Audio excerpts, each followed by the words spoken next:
Hello, welcome to the Ghost of Harrenhal. My name is Simon. And I'm McKelly. Thank you for joining us for episode 67 of our chapter-by-chapter book review of A Song of Ice and Fire by George Martin. Today we'll be discussing chapter 66 of A Game of Thrones. That's Bran 7. And I bet you know what I'm about to say. I do. You do. But I'm reading it. So. I have a hunch most of our listeners do as well. We're going to chat about the chapter, and we're going to try not to spoil any future plot points for you. And hopefully, we're going to provide you with some entertainment along the way. We'll summarise what's happened, discuss our thoughts on it, provide some useful background, compare it to the television show, indulge in a little pedantry, and cover some reader mail. Be sure to check out the show notes that provide some additional information, which will be handy if you're not reading along with us. Indeed. How are you, McKelly? I am doing pretty good. How about you? That's good. You know me, I'm always upbeat. Yes. Nothing gets me down. That's right. That is one thing I know about you, and I know your brother will agree. There was a mysterious comment left on our 50th anniversary YouTube video that said, laid back, are you out of your mind? No, I wasn't arguing that point here. I was just saying I'm upbeat. I'm not always laid back. You were wrong about that, McKelly. Well, in my nearly 2 decades of knowing you, that is my interpretation of you anyway. So, subject to my brother, he had a funny story for me this weekend. He has a cat flap into his house, and he has 2 cats. Right. But a third cat has been breaking in and stealing their food and bullying them. And so... I guess that's the downside when you just have a random cat flap. You need to have like some kind of code on it or something. Exactly, yeah. So he lives in France, and so I guess the French treat animals differently than I would. But he gets this cat and he stuffs it in a crate, and he gets in his car and he drives like 5 kilometers down the road. Okay. And he turfs it out, And he said, he put up with it for a while, but he said it was really. I mean, he was like, this cat was bullying his cats, so. He said, like, a day later, that cat is back in his house eating his food again. Wow.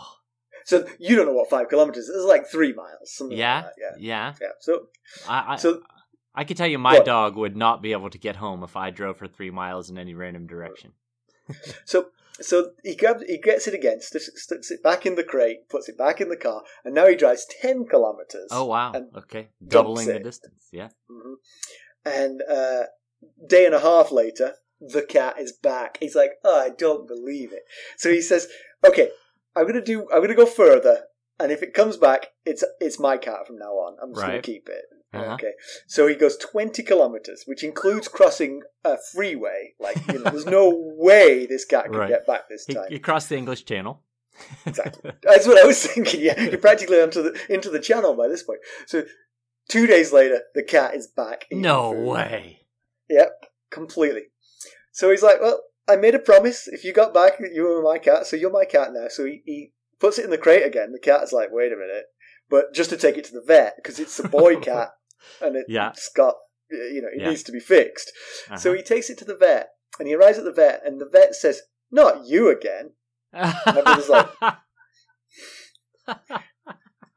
He's a frequent flyer at the vet. The cat's got a microchip, and each time, the cat never walked home.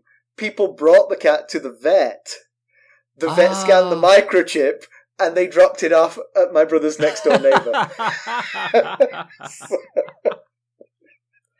That's fantastic. So it's the neighbour's cat. It's the neighbour's cat. My brother's not telling him that he's 3 times tried to get rid of it. If he had tried one more time, he really might have taken him across the English Channel. So, man. Yes. I Good thought you'd stuff. like that story. I do indeed. Well, we don't have a very long chapter here, but then again, nothing happens because we're still in coronavirus lockdown. So. Yeah, no real interesting stories going on in my life. I was thinking while I was editing the episode that's coming up next week, I was thinking I should remind folks that if they do ever get tired of listening to us blab on in this section, which I can't imagine anyone would, I know. I can tell by your face you're as puzzled as I would be by this idea. But if you ever were to, I do put chapter markers in each episode, so they could just skip directly to the character recap and cut out all of this excitement and enlightenment. Well, that's interesting. Now I know. Yes, and now the listeners know, so no one may ever hear this again. Actually, I'm thinking about the last one we recorded. So the last one we recorded was, backward spoiler alert, Ned getting decapitated, right? Ah, yes. I hope you just didn't come in right now. Ned got what? I did say spoiler alert. I do the comparison with the television show, as you know. This is not news to you. I do. I missed a bit because that chapter was represented at the end of episode 9 of the first season, but it actually spills over into the beginning of episode 10. Oh, so I actually missed a little bit. Let me fill in the blank right now, if I may. Yes, all right. The TV show definitely concluded that Yoren was cutting Arya's hair, because that's what he does. He drags her off and cuts her hair. Okay. Cuts it short to make her. I was look just like listening to that part last night when I was editing it, and I thought, I wonder what why didn't I ask him what the TV show had, what the TV show did? Because all I watched was until the end of the episode, you see. I didn't think to start the next episode too. But the next episode actually starts with ice dripping blood. Oh, man. And then it pans to Arya and Yoren. Her against his chest with her eyes closed, and then he drags her off into a sort of dark alley and cuts her hair. Hacks at her hair with a knife. Mm-hmm. Yeah. Okay. So I did miss that. Sorry. I'll try to be more careful with my watching of the show. Well, you're on the final episode of the season, right? So yes. Hopefully, I won't have to jump around anymore. Yeah. Right. All right. So anyway, let's get down to business with a quick recap of what Bran was up to last time we saw him. As we saw of Bran, he was watching the Great Northern Host assemble at Winterfell. He talked with Osha in the Godswood about her warning to Robb that he and his men were marching in the wrong direction. Bran and Hodor then watched as Robb led the army out of Winterfell, leaving Bran as the Stark in Winterfell. Obviously, unusually forgetting Rickon in the process. The only Stark in wait a minute. That's not right. Alright, so why don't we give them a summary of this one? Alright. Bran and Maester Luwin survey the sorry scene as Ser Rodrick Cassel puts the latest Winterfell recruits through their paces. The cream of the northern soldiery went to King's Landing and aren't coming back. Tier 2 are with Robb, so now it's the dregs, but the walls of Winterfell need be manned. Maester Luwin is using a telescope to inspect a red comet that has recently appeared. Bran recounts his dream of the night before, in which the three-eyed crow took him to the crypts under Winterfell, where he met his father. Bran's father, not the crow's father. We don't know who that is. Glad you cleared that up. On waking, Bran tried to visit the crypts, but Hodor was too scared to go down there. Luwin's not worried by the dream, but they decide to go down there with Osha, who's no longer chained. She can carry Bran. As they walk past the Stark tombs, Bran gives Osha history lessons. And when they reach Ned's tomb, a monster leaps out of it and attacks Luwin. Bran sets Summer on the monster, and the two fight. Rickon then comes out of the tomb and calls Shaggydog, it was not an undead Stark, thankfully, to heal. Luwin has a nasty wound on his arm, and both wolves are bloodied. Rickon was down there because he had the same dream as Bran. They head up to the Maester's tower to patch up Luwin, who tries to explain away the shared dream. But Osha is ready to believe that the boys have intuited something. This leads to a long discussion about the children of the forest, who often were able to understand and read each other's dreams, in which Luwin shows and gifts obsidian or dragonglass arrowheads to the boys. These were forged by the children of the forest. The tale is cut short as the two direwolves suddenly begin to howl. A raven has arrived, and Bran and Rickon hug. The news is what all feared it would be. We'll be right back. Hello, friends. Are you ready to make some unforgettable memories? Well, if so, consider the Marriott Bonvoy program. Discover the perfect destination for your summer getaway and unlock exclusive deals on luxurious accommodations. With our affiliate partnership, you'll enjoy unbeatable savings and a seamless booking experience. Don't let summer slip away. Visit Marriott Bonvoy today and make this vacation season one for the books. Use our Ghosts of Harrenhal affiliate page to check it all out and buy Bonvoy points or give some as a gift. The link to our page is in the show notes. Yeah, so given that the central action of this chapter actually happens in the previous chapter, we don't have an awful lot to discuss here. Right. This whole what are they? Is their dream true or not? Well, we already knew it was true. Yes, we read about that last time. Right. Yeah. Yeah. It is like with a lot of Bran chapters. There's not a ton to talk about yet with his stuff. It's more, a lot of times with the younger kids. There's not. No, that wasn't the case last week with Arya because obviously she was seeing. There was quite a lot of action in that one. Yes. Yes. More than I needed. Right. Well, one thing I will say just before we start actually is that I'd completely forgotten about the red comet. This comet, and reading up on it, it's fairly substantial. It's like it's brighter than the moon, so visible in the daytime. Yeah. And covered half the sky. Some reports said anyway. So I wonder if it is at this point because it's newly on the scene. You know your comets, sir. They get brighter. They don't appear at their brightest and then disappear. They get brighter and then they get less bright as time goes by. Look at me with my knowledge. The comet is known as, not in all parts, but it is known as King Joffrey's comet because it coincided with his coming to the throne. Right?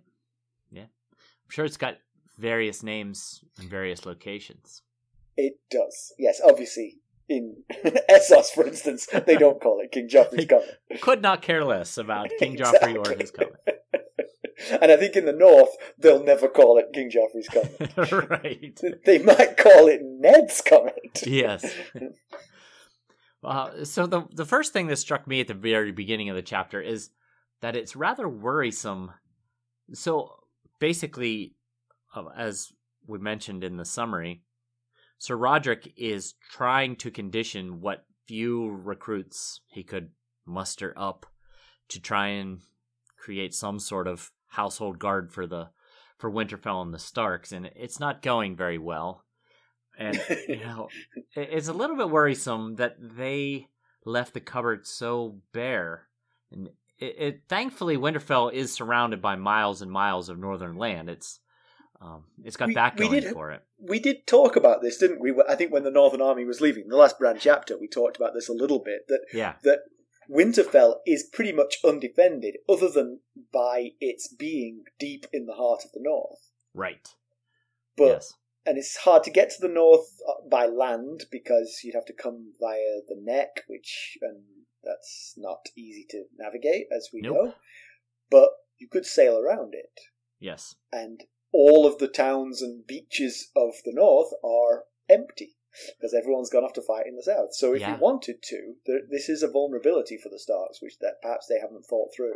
Yeah, and the longer this fighting goes on, the more likely their enemies or those who might care to take advantage of this will hear about it and have time to think, hey, you know what? If all of the Stark forces are in the Riverlands or have been lost in King's Landing, they're pretty vulnerable up there. I believe they've got an 8-year-old running things. Right. So, yeah, I mean, it's a good point. I mean, remember we were talking last time about the balance of captives. And now the Starks have a much stronger group of captives than do the Lannisters. Well, the Lannisters could equalise this by sending a raiding party up here, grab the one remaining Stark, Bran. Oh, wait. And that might help to redress the balance that they let slip away last time. Yeah. You wonder, I mean, Ned's pretty heads-up guy. I guess he felt like, oh, man. You're a monster. I am. What a terrible thing for me to say about poor Eddard Stark. He's a pretty smart guy. But I guess when he left, he felt like he was leaving plenty of soldiers behind to defend Winterfell. Right, he was. Yeah. He was taking the cream of the crop because he was leaving the huge crop behind. But now that huge crop is no longer in the north. So. Yeah. Remember in Cat 2, when Cat was trying to convince him to go south, when he and Luwin and Cat were talking, he referred to going to King's Landing as a nest of adders. So I guess he felt he needed to have his cream of the crop there to keep him safe. But as we see, not many people left now. But one thing Roderick said that made me laugh, he was disparaging the new recruits, and he said that some of them were fighting like geese, like you peck him and he pecks you back. And one of the recruits laughs, and he says, "You laugh, huh? That's funny. You fight like a hedgehog." And I thought, that doesn't seem too bad. Hedgehogs have pretty good defenses and a pretty effective offense. You know. Well, I think you're giving them a bit too much credit. They're good defensively, but I don't think they actually run around trying to spike you. I think they just curl up and hope you are deterred. Go away. I did look it up. Some of them do throw themselves and their quills at you. Yes. I looked it up last night before I was thinking about this. I do apologize. What do I know? What did I know beforehand? And who knows? That was a Wikipedia page. It's not like I have spoken to a zoologist about it. Hedgehog lore. Thank you. Yeah. But actually, I don't think geese is that bad either. I mean, have you ever sort of been attacked by a goose? It's absolutely terrifying. Do you remember when one of our colleagues got attacked by a goose in the parking lot of our building? No. It was a colleague whose first name begins with a T, and office was on your hallway there. She was trying to get, you know how the geese get, because we've got a big lake right by our buildings. Uh-huh. And the male goose, I think, was protecting a female goose that must have been getting ready to hatch some geeselings, and he charged her and knocked it. She was backpedaling and fell over. I don't remember this story. That's awesome. Well, there you are, you see. Roderick is totally wrong. Exactly. Hey, if they had a bunch of geese and hedgehogs, they might be better off than he thinks. So Bran dreamt about talking with Ned down in the crypts. Ned was supposed to. Bran reported that Ned was very sad in the conversation, and interesting what he said. That he was sad about Jon. Yeah, and that's not the first time we've very recently heard about Ned being sad about Jon when he was down in the dungeons. The line was, "The thought of Jon filled Ned with a sense of shame and sorrow too deep for words. If only he could see the boy again, sit and talk with him." So, I'd forgotten that. Yes, I'd forgotten that. So this is not just Bran just dreaming. This is all sort of prophetic. This is all. Maybe he knows that Ned is dead, and he knows that Ned was thinking about Jon when he died. You know, or at least shortly before he died, he was sad thinking about Jon. So maybe it seems like the sadness comes from not having whatever conversation he wanted to have with Jon. We know what that is, don't we? The conversation we wanted to hear. Why don't you go up and tell him who his mother was? You know, that is, yeah, exactly. That there is something there about. Well, I had it scheduled to talk about later, but we could talk about it now. Are Rickon and Bran the only two to have this dream, or do all the Stark kids? Will they all end up having had this dream? Sansa didn't need to have it because she witnessed it. Yeah. Arya's going to have it every night from now on. Right. And we haven't talked to Rob yet, so we'll find out, I guess. Yeah, and Jon. Wonder, Jon too, yeah. I wondered if maybe it's just because of their proximity to the crypts. Maybe there's, some spiritual tie to the crypts that allowed them to have the same dream. His spirit came home, and so they bumped into it. Right, yeah. But Ned also recently dreamt about being in the crypts in the very beginning of the chapter where he finds out that Robert was gored by the boar. I think it was Ned 13. In his dream, he came to the tombs. He was in the crypts, and he came to the tombs of his dad, sister, and brother. And like he always does when he's around his sister, he heard the "Promise me, Ned." and then he woke up. So a lot of that's not the only dreams that take place in the crypts. Jon, as we've heard a couple times now, dreams about having to go into the crypts and not wanting to. He's going down there to find his father. And in the very last dream, remember, he told us about that dream. It's a reoccurring one.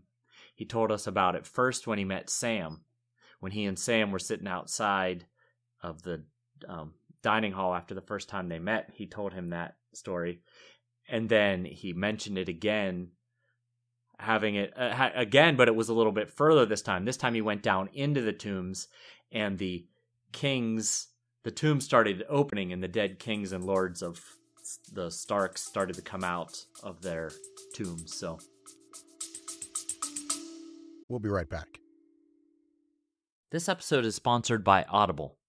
To get a free audiobook, or 2 if you're an Amazon Prime member, go to our exclusive URL, audibletrial.com/ghostsharrenhal. You can find the link in our show notes. It's a good job you're here, because, I mean, literally, I'd forgotten all this, but it's, yeah, I mean, they do dream about the crypts. I wonder if, this is early separation from your parents, and that could lead you to think about them dying, and I wonder if, for the Starks, dying means going to the crypts, you know what I mean? And so it's actually kind of fairly natural.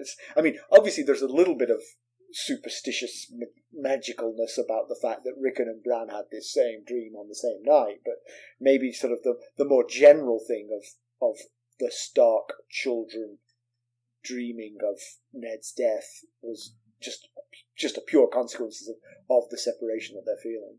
Yeah, that's kind of what Luwin suggests later on. But also, most of us don't have all of their family buried underneath their house. So, that connection to their dead family members might be something that causes them all to frequently dream about being in these crypts.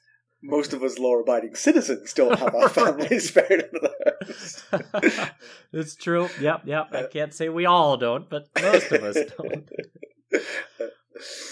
But yeah, you're right. So there is something about Jon in particular in the crypts, and it's more than just he dreams of the crypt. He dreamt of the crypts before Ned died, right? Frequently, according to him. Whereas Rickon and Bran, it's definitely connected to their father's death. Yeah, I don't know that we have yet enough pieces to solve any puzzle about why Jon dreams about the crypts and why Ned is in the crypts thinking about Jon. But maybe it's just something we can keep pointing out as we see it and keep collecting the pieces and see if we get a big enough. Yeah, but whatever it is, it's definitely overlaid with his being a bastard. That's the overlay. Is he entitled to a place in the crypts? Yeah, very much. Yeah, that could definitely be not confusion a Stark, about his parentage, and the crypts are kind of like a Stark family history down there, and his feeling of inadequacy and whether or not he belongs. Yeah. I could see that. So when this chapter started, I was interested that Bran was having another part of this chapter was Bran's dream, and how Bran seems to be, a lot of Bran chapters are about the dreams that he's having and his interactions with the three-eyed crow and what have you. But then this was kind of undercut here by Rickon having the same dream. I thought Bran is becoming a character who's a little bit metaphysical because he's lost the ability to walk, so now he's sort of like living this dream life. But then Rickon dreamed the same dream. So yeah, that put a bit of a wrinkle in my thoughts as well. It makes you wonder if, we assume that Bran was getting these kind of dreams because of his interaction with the three-eyed crow. But if Rickon's having such dreams, is it something as normal for the Starks we just had not heard about? Ned's a pretty practical guy, and so if he were aware of these supernatural elements in his family, like they all have these kind of prophetic dreams at times, you'd think he would be maybe a little less practical. Yes, I can't really see Ned Stark at a seance anytime soon. Right, exactly, that's what I'm getting at, exactly. But I also wondered if maybe the introduction of the direwolves was some kind of catalyst for this kind of ability. It seemed at the time a coincidence that there were 2 girl and 4 boy direwolf pups. One of them was a loner, a ghost was left by itself, and that fits perfectly with the Stark kids. But maybe that wasn't a coincidence. Maybe there's more to that.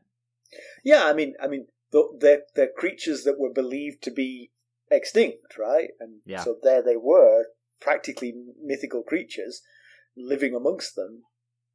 Yeah. The sigil of their house, the exact number, and the exact the exact percentage of sex of the kids.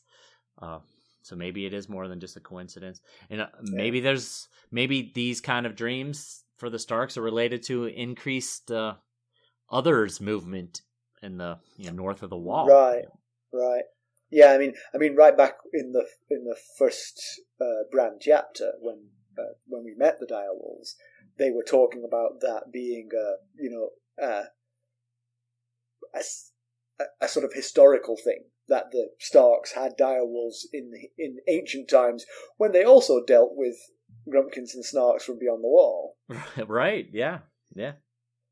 And I was also thinking maybe this comet, this comet seems to coincide with, new things happening, or maybe it's messing with things.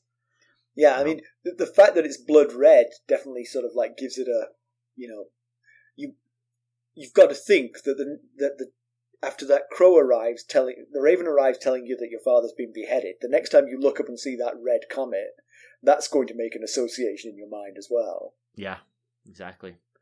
So, I don't know. Like you, I thought Bran was special with his dreaming, and now Rickon is having the same dream, and that makes me wonder. But maybe that's just this one dream. Maybe Bran will continue to be special with his dreams, Right. But once it transpires that the two boys have had the same dreams, even Luwin, who issues all of this fantastical nonsense, is pretty shaken by the fact. He, like you said, he tried to explain it by saying both of them miss their fathers. It's natural for them to have these concerns. Yeah. But it's just, then a raven shows up and says exactly what they were saying in their dreams. And I just wonder, as a man of science, how that will affect him, if he will chalk it up to mere coincidence, or if that will affect his perception of things. Maybe he will have a more open mind when it comes to supernatural type stuff. Can I take the role of Maester Luwin for a moment? Absolutely. I see myself as a man of science. I agree. Yes. I don't think of myself as very superstitious or anything like that. If I was Maester Luwin here, I would be like, oh my god, these boys foretold what happened. Right. And if a raven didn't arrive yesterday that I missed and they got, this is really spooky. That's how I would be. Maybe they've been punking him. Maybe they wrote the letter, put it on a raven. This raven seems beaten up. It looks like it's been mauled by a direwolf. Nothing to do with us, Luwin. Yeah. And the handwriting, it's awfully like yours, Rickon. Looks a bit like a 4-year-old's. Yeah. So yeah, I would say for sure. I mean, there's being someone who. What is a man of science? A man of science is someone who wants evidence to believe things. Yeah. Well, there's evidence right here. Right. Pretty strong evidence. Yes, absolutely. He and Osha have been going back and forth. This whole chapter, they keep going back and forth about the existence of the children of the forest, whether they're gone, or Osha says they've just gone into hiding in the north. And, we were talking before, it was the last Bran chapter, about how Osha claims that there's giants currently existing in the north, and that we had said, if their giants are as prevalent as Osha claims they are, that Maester Aemon would likely have heard from some of the Night's Watch scouts about sightings or some kind of evidence, and mentioned it to the Citadel that, hey, we're getting evidence that the giants still exist up here. So, right. maybe this will open his eyes to maybe Asha's right about the other supernatural beings as well. Yeah, it's difficult though, because I mean, she is an unlettered savage, Right? you know, Yes. and probably for everything that she believes in, that she's seen, she believes in things that she's heard about, you know, Right. and so picking those apart. Yes, exactly. As a man of science, he would need to see more than just her saying, "Well, I'm telling you, there's also children of the forest and giants." I'm just saying, yeah. The note here has just made me laugh. The children of the forest would be harder to spot than the giants. Yeah, I was thinking about if there's giants up north of the wall, you would think that the members of the Night's Watch might have seen some evidence.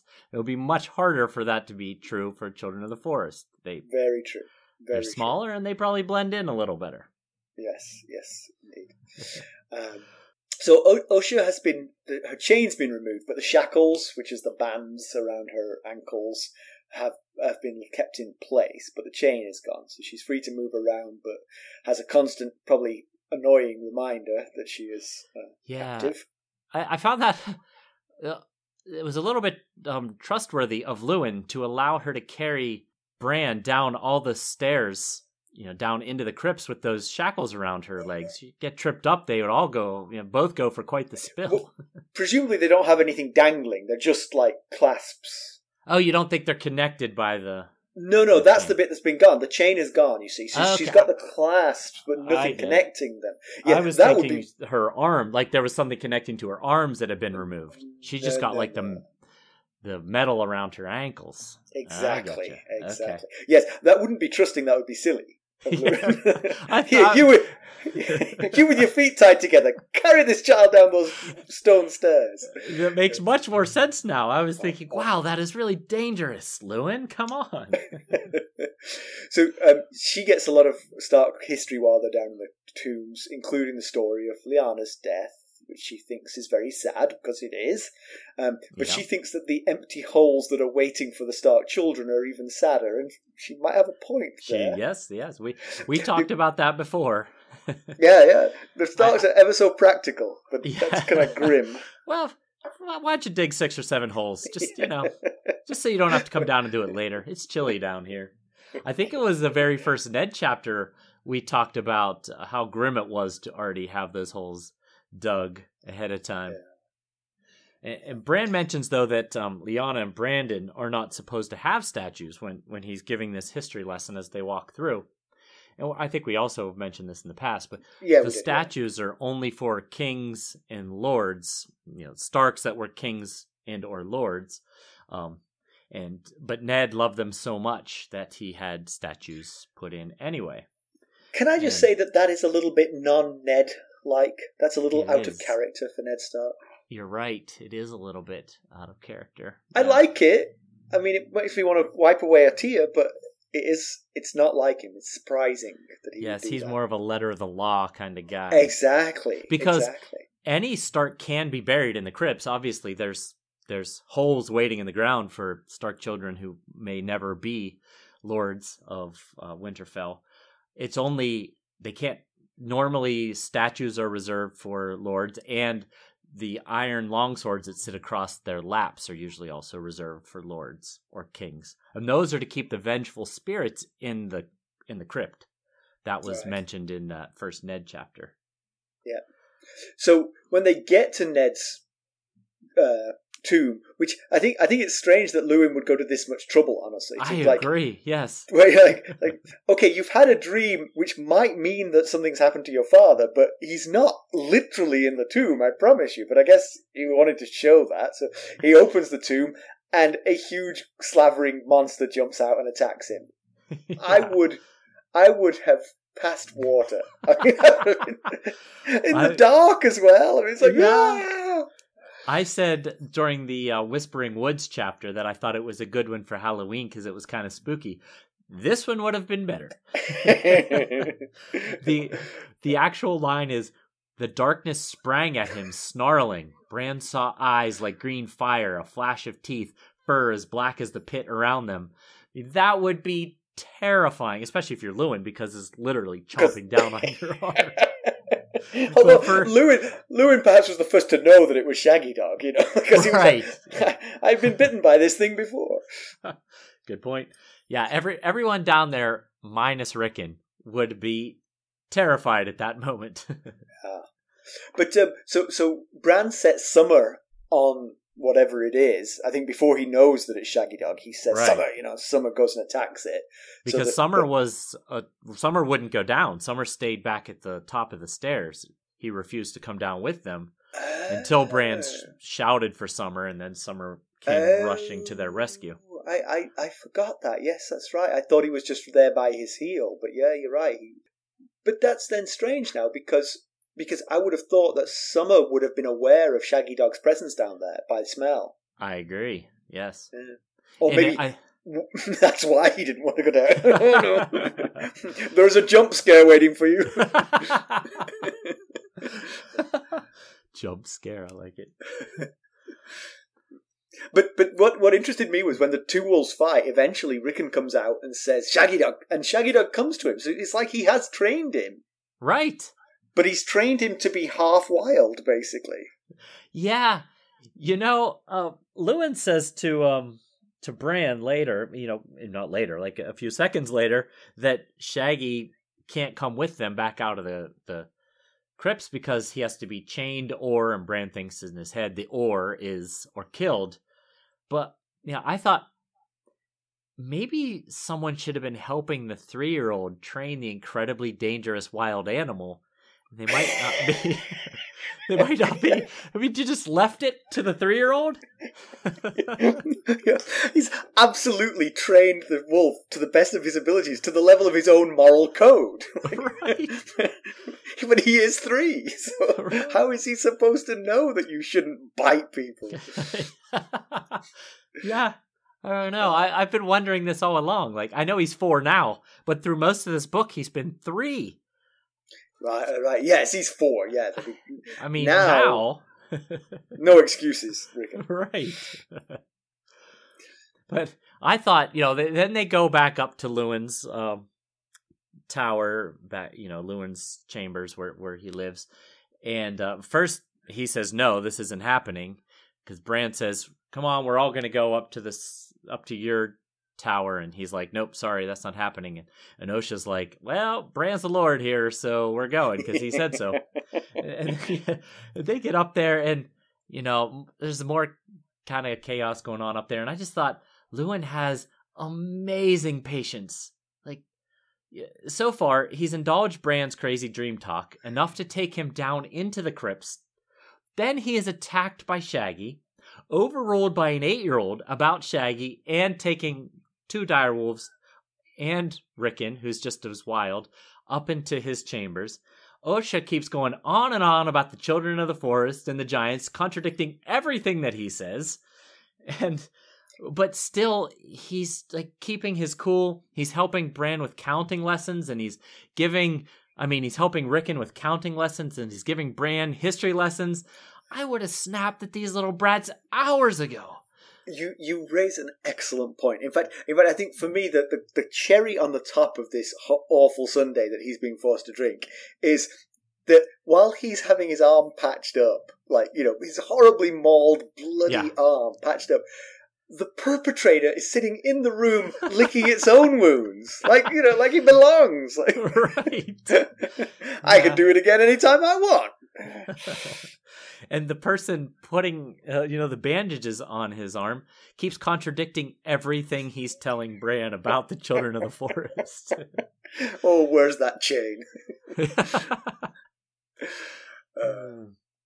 So the chapter ends with the arrival of the Raven. So and interestingly, what you were saying before about the wolves being sort of like the harbinger of the boys being more attuned to the supernatural world. The wolves start to howl just before the Raven arrives. Yeah, right. They have this sudden howling session. That, yeah. And then they stop howling, and then the Raven arrives with the news. And I think it's... I think Luwin takes the note from the Raven's leg, and I think Bran asks, "What does it say?" And Osha says, "Oh, you already know what it says." Right. Yeah. And Luwin, again, Rickon is only 4, so it's a little bit cryptic what Luwin says. He actually says, we need to find a stonemason who remembers your father well, or something like that. His it's a likeness, slightly something like that. Slightly cryptic way to say your father's dead. Right. Yeah. Rickon might be like, and? What does that mean? Is he coming home and we're making a portrait of him? So yeah, that's about it. There wasn't an awful lot to do in that chapter, but we got some background because there was quite a lot of background given in the chapter. Most of the Children of the Forest background, I think we already gave when we talked about the weirwoods and things. So I mean, 90% of it we'd already covered. But we got a long catalogue of Stark grandees, right? So we'll just go through those. So there was Jon Stark. He was king in the north. So if he's a king in the north, that means he predates Aegon Targaryen, who right? Basically stripped the lords of the Seven Kingdoms of their kingliness, right? And brought it all under his control. Jon Stark was known to have driven sea raiders out from the east. He built the castle at White Harbour, which is not Newcastle, the current seat of House Manderley. He built the Wolf's Den, which is now used as a prison. And then we've got King Rickard Stark. He is Jon's son, and he annexed the Neck to be part of the North. There's more to that story. We'll get into it another day, the annexing of the Neck. But then we get Theon Stark, and he's a pretty interesting character, actually. He was king of the North at the time of the Andal invasion, and he was constantly and pretty much successfully at war with the Andals. Now, he was aided by House Bolton, and House Bolton we're familiar with so far because we've met Roose Bolton. He's leading the other half of the northern host that Robb was not leading. And King Theon defeated the Andal warlord Argo Sevenstar in the Battle of the Weeping Water. And it wasn't enough for him, though. He then took the fight to the Andals' home. He sailed across the Narrow Sea to the coast of Andalos, with Argos's body displayed on the prow of his ship like a figurehead. Theon then burned a bunch of Andal villages, killing hundreds and capturing 3 tower houses and a fortified sept, and the king displayed the spiked heads of his victims along the coastline to deter future invaders. Yeah, he was pretty serious. Yeah, there's even more interesting stuff about King Theon, but we'll talk about that another time. Okay. So Brandon the Shipwright was a king in the north. He loved the sea, and his demise was that he sailed west across the Sunset Sea in search of Ashai, I think, and never returned. So his tomb is empty, which is unusual, I think. Typically, Starks come home. I guess his plan, because he sailed west across the Sunset Sea, and Ashai is as far to the east as you can possibly get. So I think his plan was to sail around and see if he could come up the other way.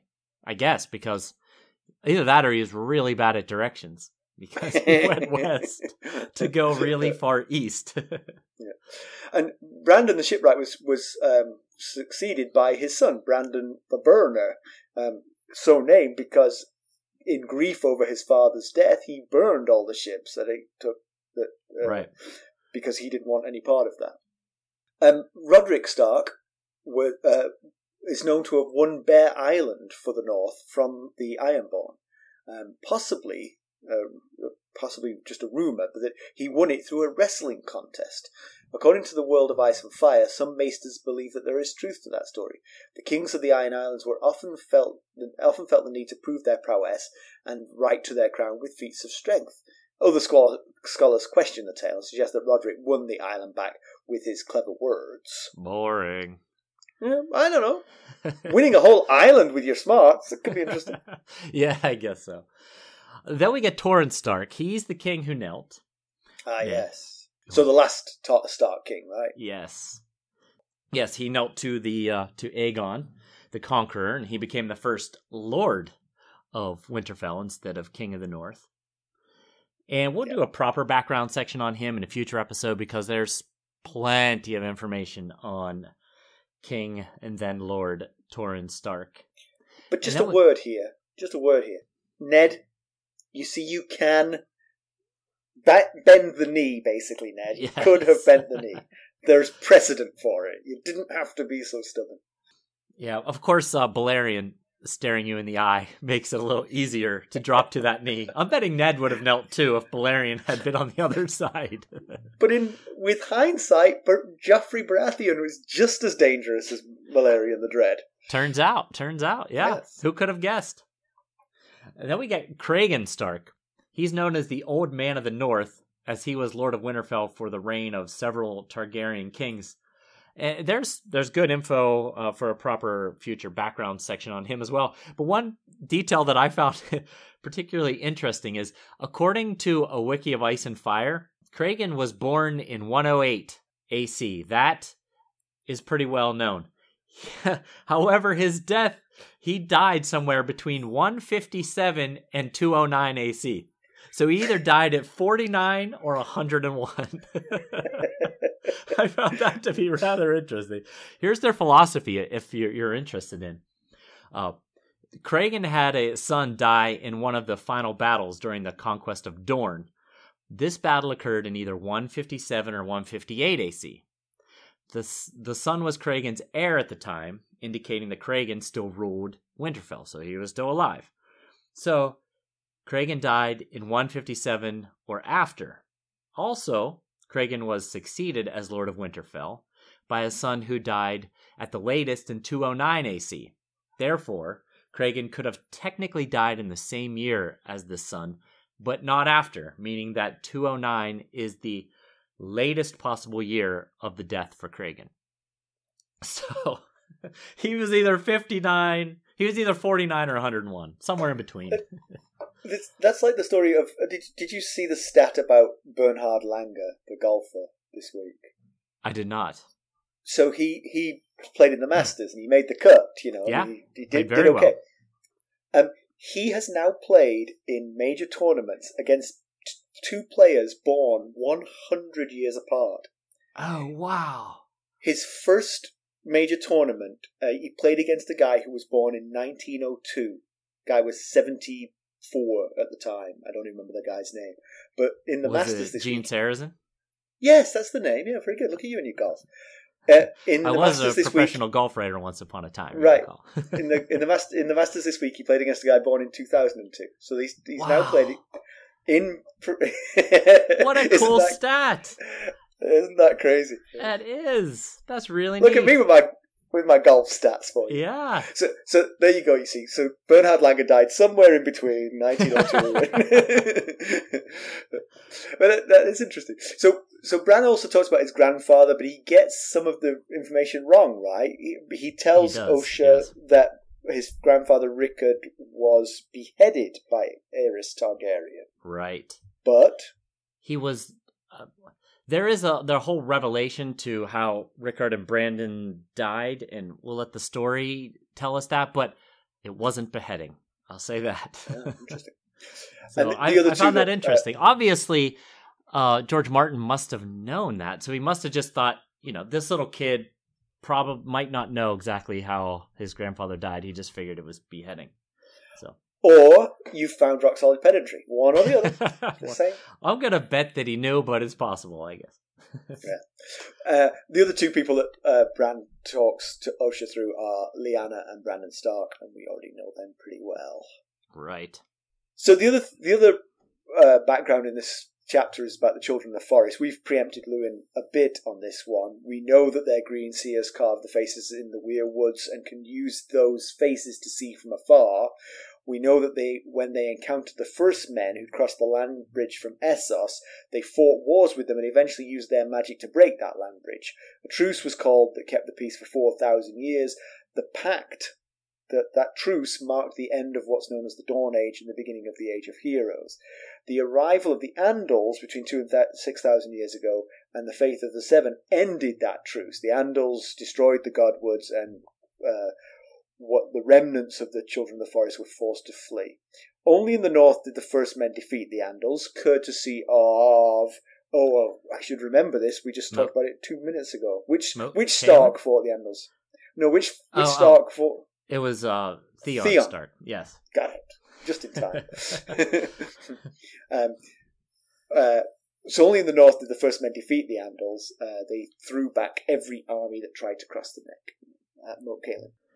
All that being said, though, the oldest records of the first men, along with records from maesters that claim to have lived among the children of the forest, suggest that men have lived in the mouth of the Honeywine, which is where Old Town stands, since the Dawn Age. And a maester named Jellicoe suggested that the settlement at Whispering Sound began as a trading post where ships from Valyria, Old Gis, and the Summer Isles could resupply and trade with what is referred to as elder races. So I thought that was pretty neat detail. And the elder races could be the children of the forest? I guess so, yeah. Or men that predated the first men. Maybe. I don't know. It just said that. But yeah, could have been some children of the forest type stuff, or it could have been other races of humanoids. I don't know. This is shrouded in mystery of thousands of years. So right, yes. Our not being quite sure is forgivable, I feel. So in comparison with the television show, this is actually a very quick scene in the television show because we skip Luwin and Bran watching the fighting. Rodrick Cassel is not in this scene at all. We see the first part of Bran's dream where he's following the crow towards the crypts, but then it cuts to Osha carrying him down to the crypts. The history of the Starks is just Grandfather Rickon and Aunt Lyanna. The TV show is cutting to the chase. Yep. Shaggy attacks Osha, who drops Bran, but also her torch, and the torch kind of keeps Shaggy at bay so he doesn't actually savage her. Oh, okay. Wow, that's very... He I bet Luwin would prefer this option. Yes. First of all, he wasn't there, and second of all, nobody got it. Right.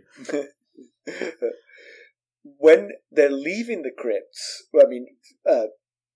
Rickon comes out of the crypt, obviously, and says, he had the same dream. When they're leaving the crypts, Osha's the one trying to be rational. She's saying, you both miss your father, it's only natural, sort of thing. Wow, she is not. Yeah. She's the voice of reason here. But as they leave the crypts, just as they come out of the crypts, they see Luwin across the yard, and he already has the news. He looks stricken, and sort of, he's holding a piece of paper, so... the whole thing takes less than 2 minutes in the TV show. Okay.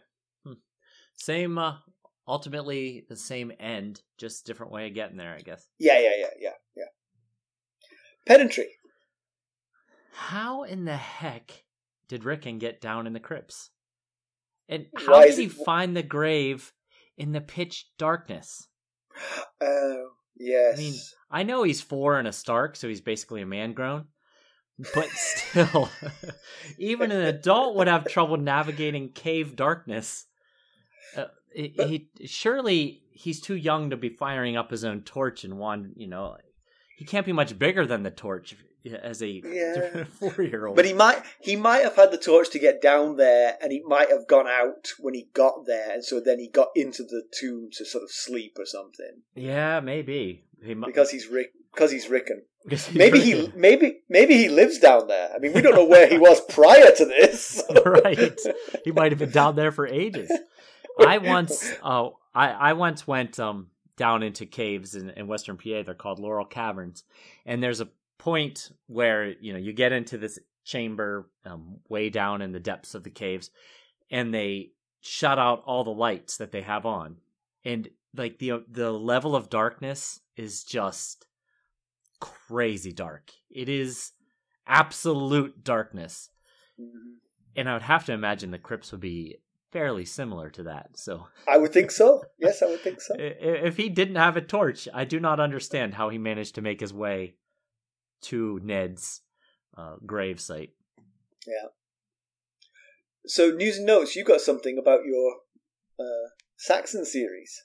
Yeah, George Martin just recently on his blog, which is called Not a Blog, he mentioned that he's a big fan of Bernard Cornwell and all of his series, but he specifically mentioned the Saxon series, which is the basis for the TV show The Last Kingdom, which you all know I'm a big fan of. And the newest book in the series was just released. It's called Warlord, and George Martin read it, and he said he loved it, and he said, quote, I'm quoting him here, Cornwell brings battles to life like no one else.